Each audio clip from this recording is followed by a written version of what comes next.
Très ravi de vous retrouver. Bienvenue dans ce journal, le sommaire. Mort du jeune Aboubacar Fofana à Sonfonia, le ministre de la Sécurité dément l'information selon laquelle il est mort par balle. Le père de la victime confirme cette information. Un engin explosif sera à l'origine de la mort de ce jeune de 10 ans. Incendie d'une partie du marché de Koloma, la police nationale accusée d'en être à l'origine. Des éléments de la CMIS filmés par des riverains ont participé à mettre le feu dans le marché. Vous suivrez les échos avec Guy Prilba.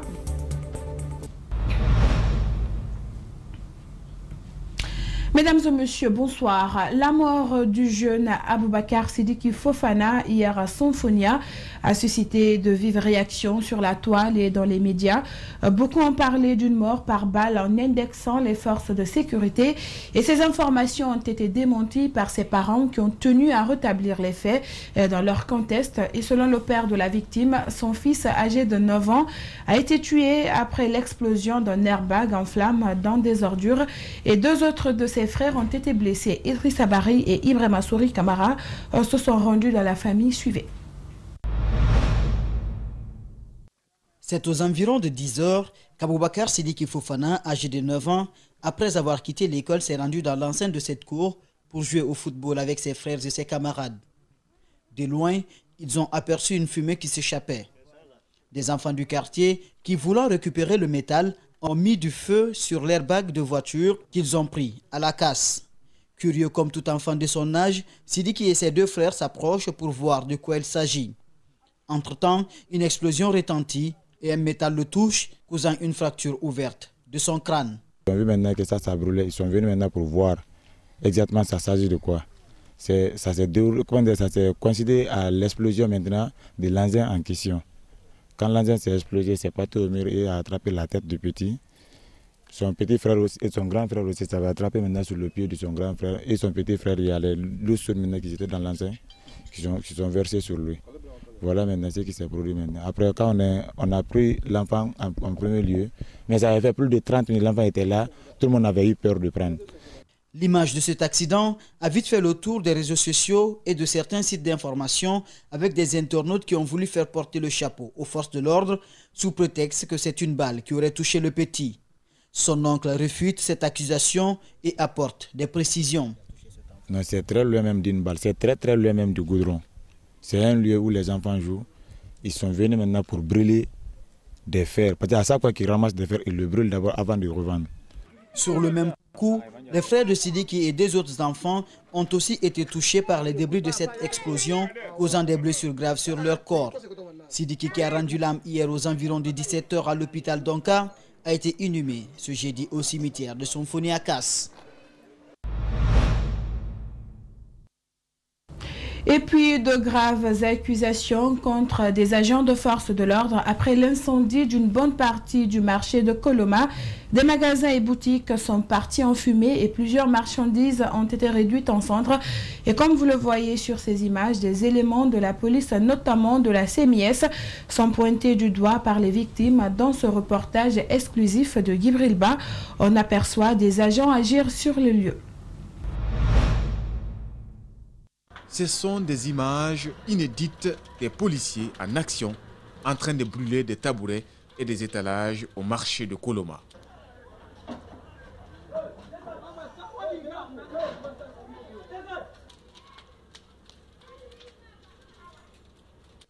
Cette marchande ne peut se consoler avec cette attitude des hommes en uniforme alors que ces derniers sont censés les sécuriser.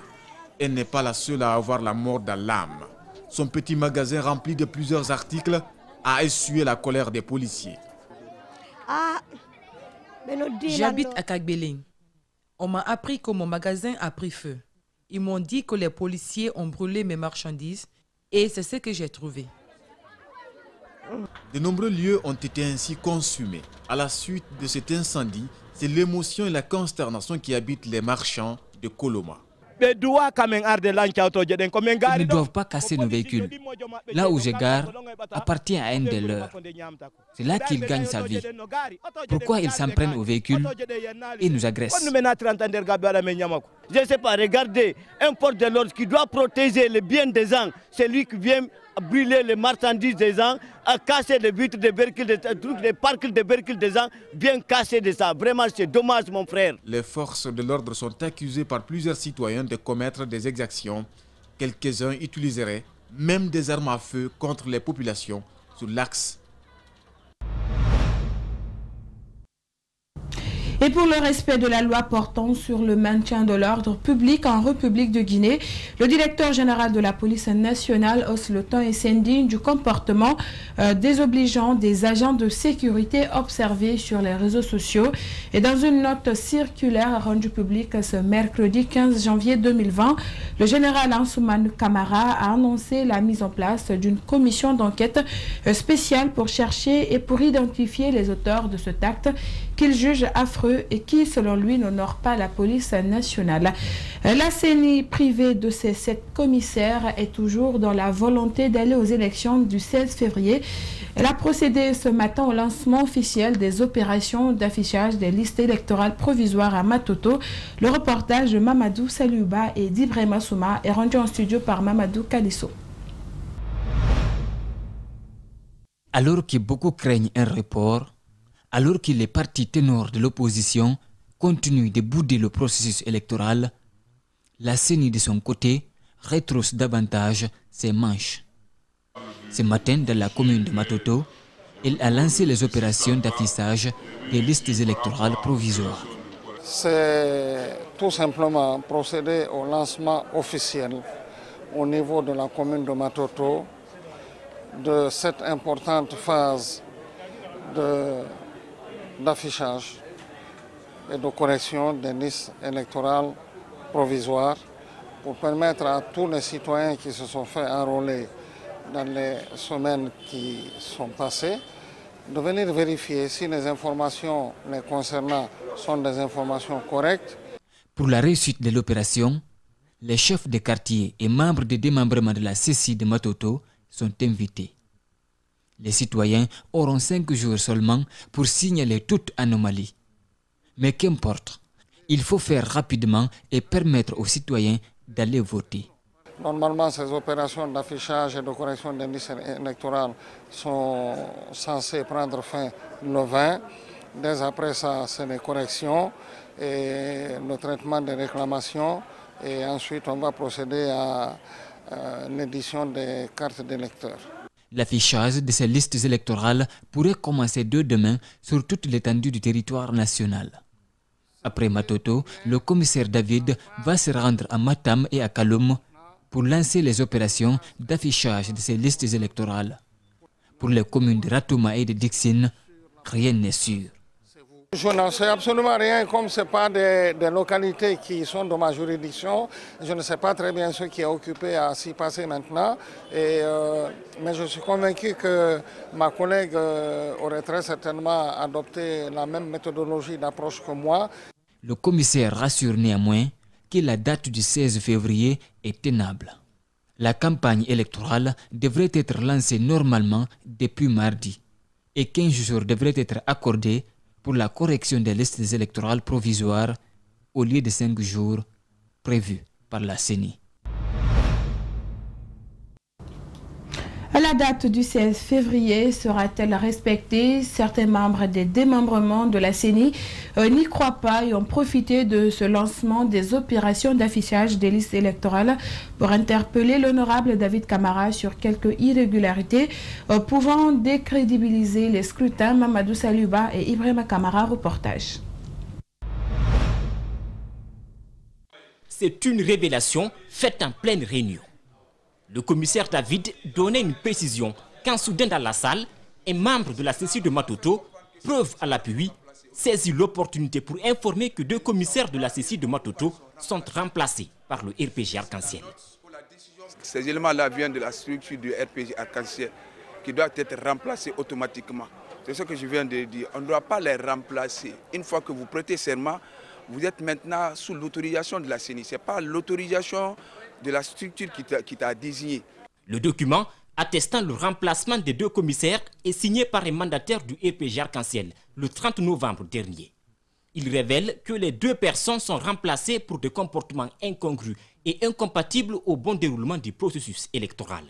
Ce qui n'est pas valable pour ce membre de la CECI de Matoto, d'autant plus que ces commissaires ne devraient être aux ordres d'aucun parti politique.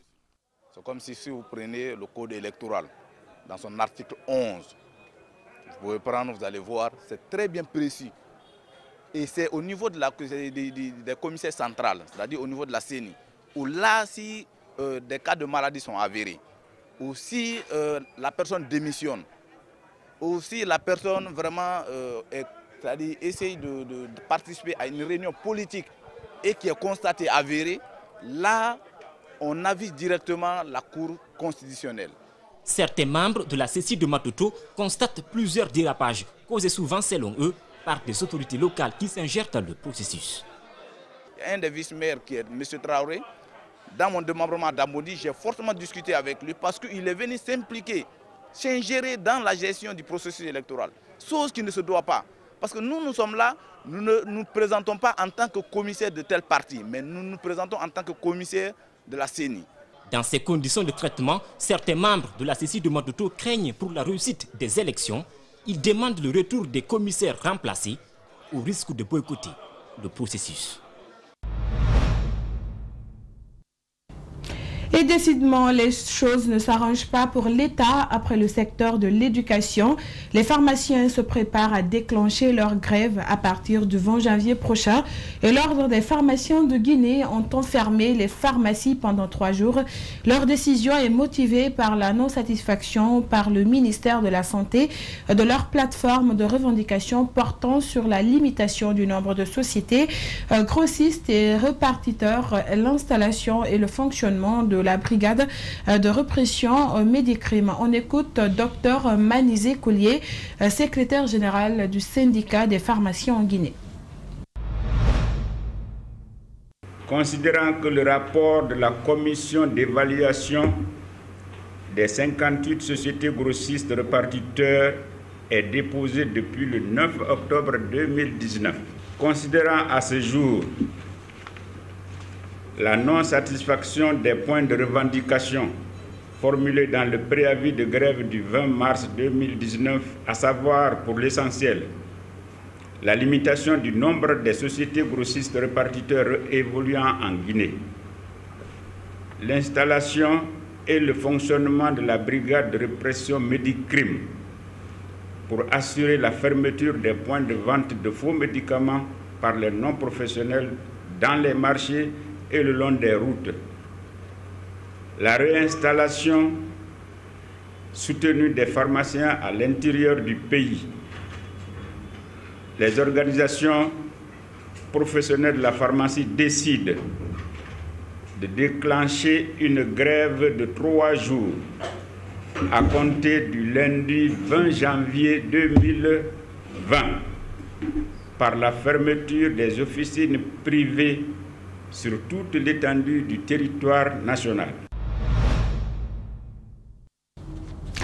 Immersion à la maison des jeunes de Bessia Centre dans la commune de Matoto. L'une de nos équipes de reportage est allée s'enquérir de l'état des lieux. Elle se trouve dans un état d'abandon. Construit en 1970, ce centre de loisirs semble être rangé dans les oubliettes et le site est aussi inaccessible et dans l'année, il ne reçoit qu'une dizaine d'événements selon ses gestionnaires. Reportage Mamoudou Boulere Diallo et Abdoulaye Kamara.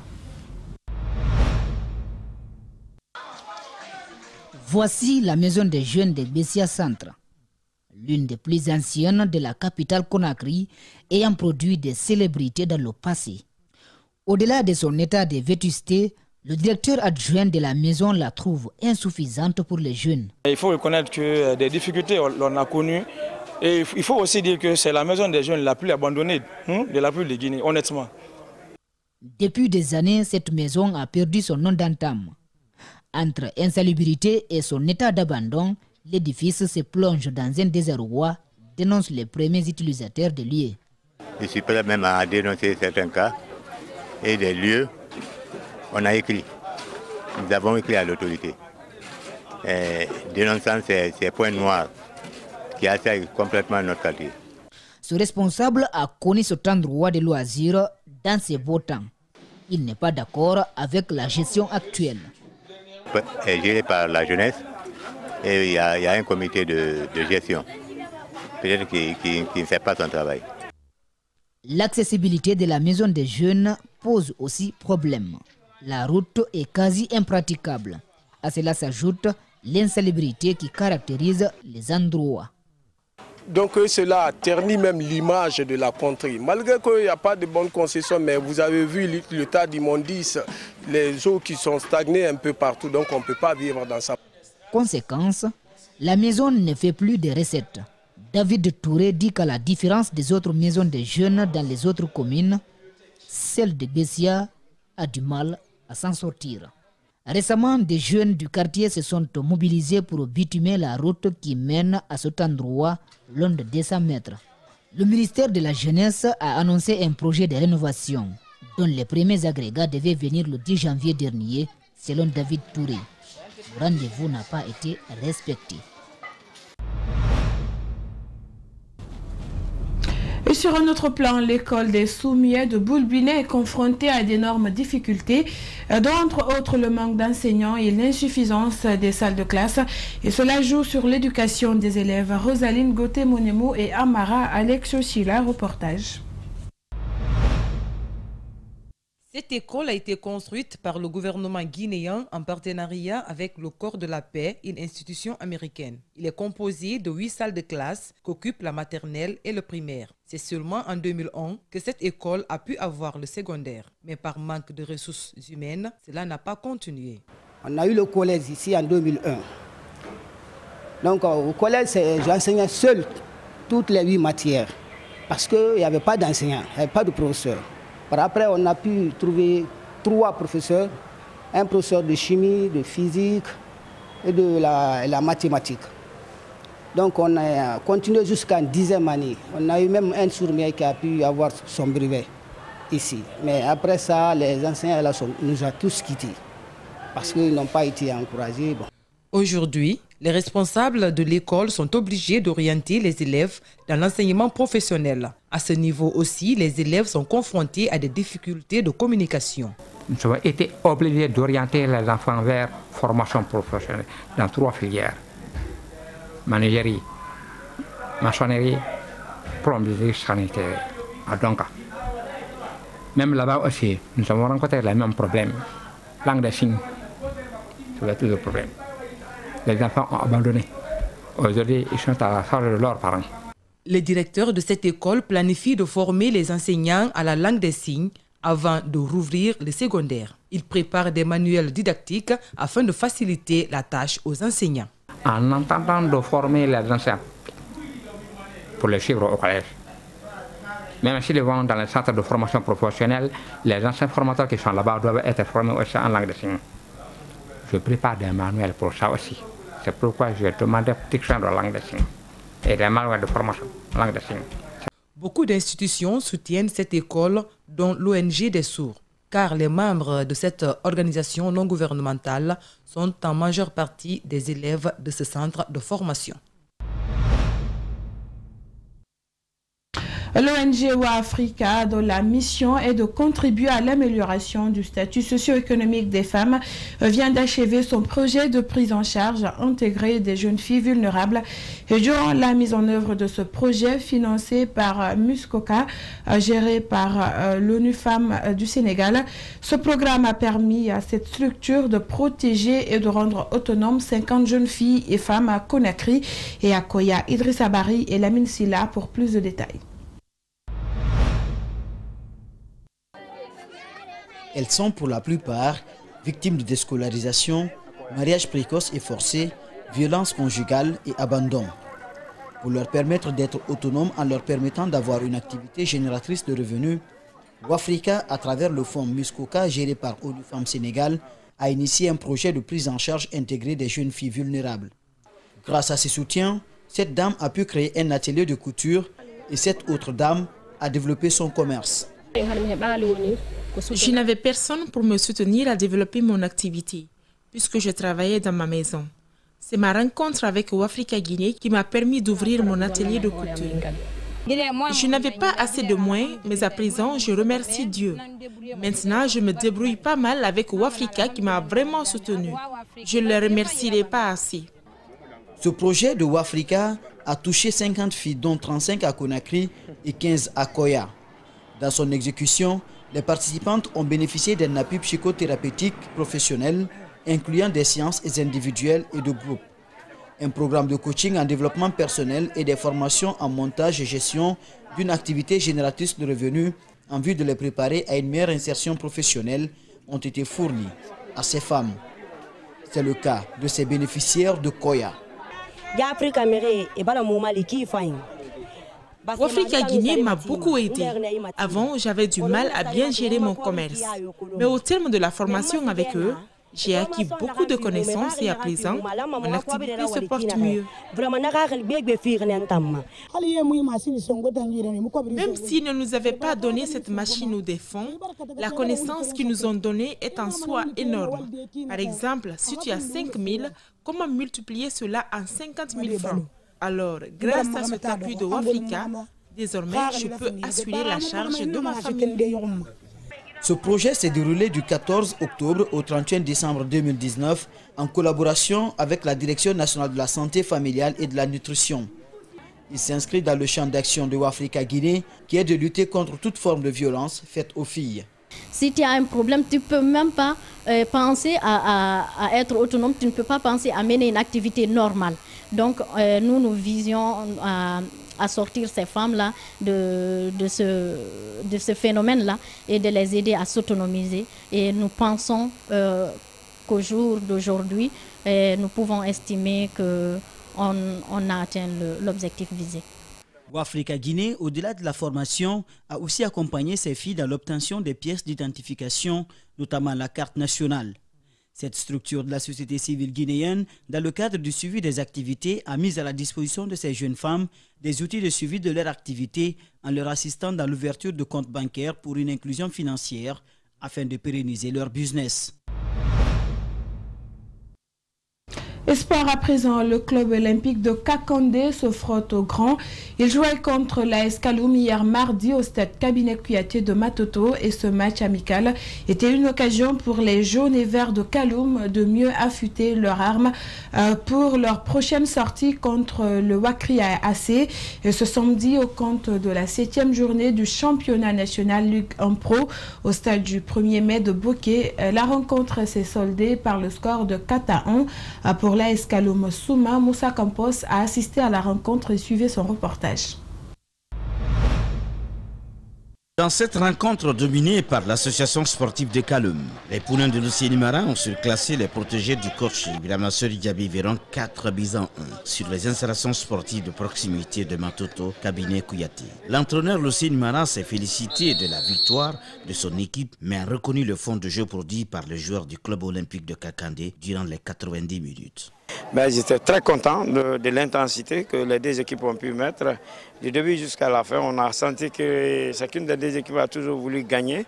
Et nous aussi, ça nous a permis d'avoir quelques marques, parce que c'est une équipe, l'AS Kaloum joue sur synthétique à tout moment. Je pense que le match a été très intéressant et physiquement et tactiquement. Ça nous a donné beaucoup d'enseignements. Et à partir de là, je crois qu'on aura peut-être 50% de chances de mieux s'exprimer à Bokeh. De son côté, le club olympique de Kakandé, après plusieurs matchs amicaux remportés respectivement ces derniers temps contre certains clubs d'élite du pays, Séquence 1-0, Fellow Star de la baie 3-2, Flamme Olympique 1-0, Le Loup 3-2 et perdu 2 contre la deuxième équipe du Roréa, c'est 4-2 et celui contre l'AS Kaloum 4-1, prépare activement son match très décisif contre Terre d'Afrique ce samedi 18 janvier 2020 à York-Guia pour la montée en Ligue 2 Pro cette saison. C'est bien normal qu'on gagne des fois et qu'on perd, mais ce soir, vous savez, c'est presque notre dernier match avant notre match de barrage. Donc chacun quand même se méfiait. L'essentiel c'était de trouver les garçons un peu décontractés, ils font leur jeu et puis essayer de respecter la tactique. Je pense bien que cela a été fait. Et nous, ce n'est pas le score, on ne courait pas derrière le score, mais l'important c'était le contenu du jeu. Et là, on a pu utiliser 27 joueurs et parmi les 27, on a compris les 18 qui vont nous représenter. Ce samedi, pour espérer retrouver l'élite du football guinéen, l'équipe du président Lamine Guirassy, le club olympique de Kakandé, doit impérativement s'imposer contre TED Afrique à Yorokogia, dans Djubreka. Et voilà, c'est la fin de ce journal réalisé par Mohamed Valek Touré, Antoine Kourma et l'ensemble de la rédaction. Et suivez le reste de l'actualité sur notre site web à www.espacetvguinée.info et bonsoir.